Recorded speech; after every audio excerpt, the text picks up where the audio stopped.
Peace everybody, it's your boy Minister Jew. I'm back with another quick video. This time we're going to jump into some quantum scriptures, in particular Job chapter 3 verse 25.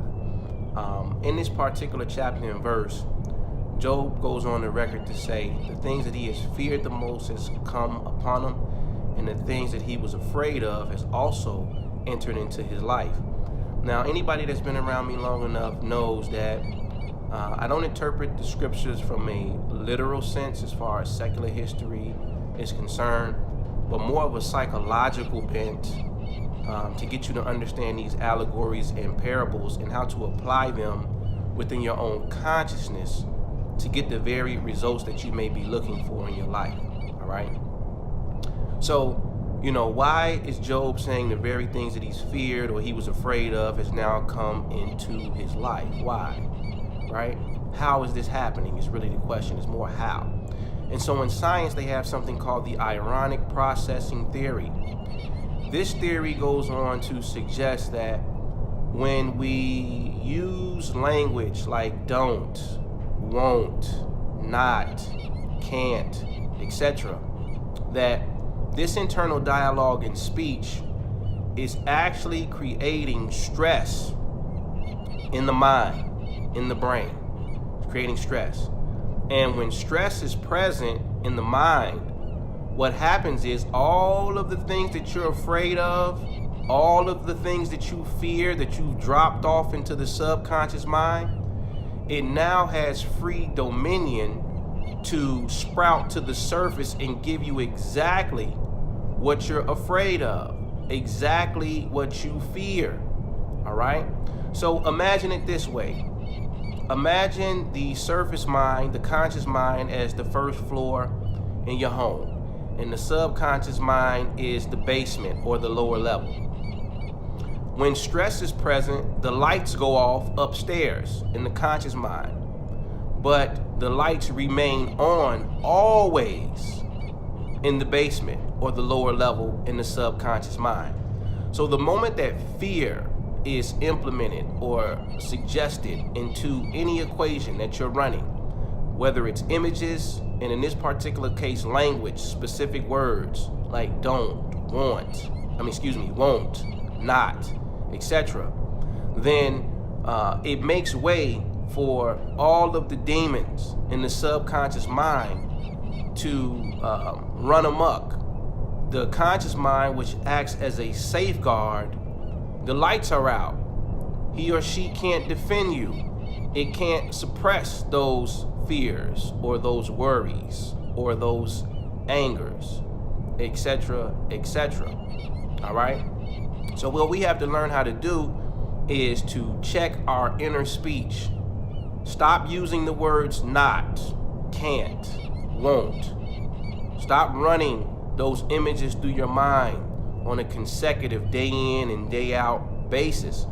Because what you're doing is you're getting the very thing that you say you don't want every single time. People saying they want to lose weight or they're having financial issues, and then they find out they started to try to lose some weight, and all of a sudden they gain some weight, and they're trying to figure out, what am I doing wrong? Or they start to put more emphasis on their finances, but they're using all of this negative self-talk around it because of the frustration that led up to you even becoming more aware of how you're going to deal with your situation, right? Then you jump into it without the proper coaching and being able to put things into proper perspective, and all of a sudden you find yourself in a bigger financial hole, even though you've decided to put your observational lens on how you're going to spend or dictate your money.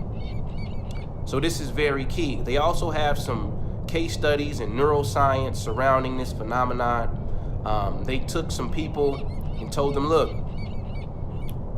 here's some forbidden words. All right? These are words we don't want you to remember. We don't want you to think about them, etc., etc., etc. All right? When they started to run the test on these people, the very words that they told them that they did not want them to think of, they couldn't stop thinking about those words. It was a never-ending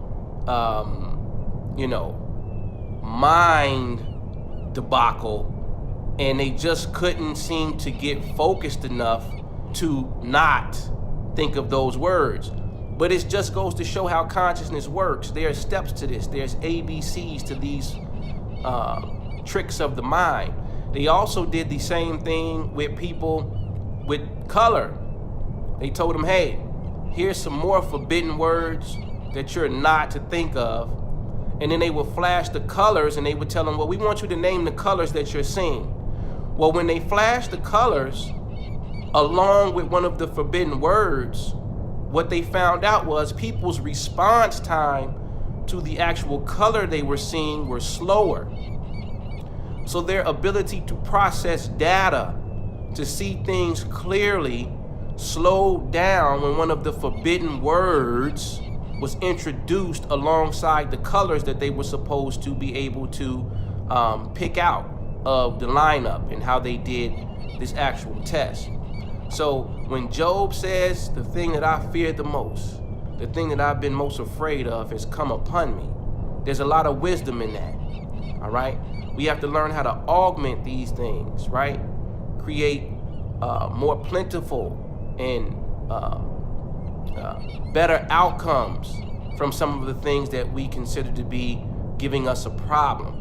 And that's where the coaching comes in at. So this is what we get into over at theimaginationguru.com. We have the Quantum Scriptures membership where we delve into these scriptures and we dissect them using some of the latest neuroscience along with some of the wisdom that has already been laid down in some of these holy texts, and we call it Quantum Scripture. So with that, get to the website www.theimaginationguru.com and sign up for our memberships today. Thank you.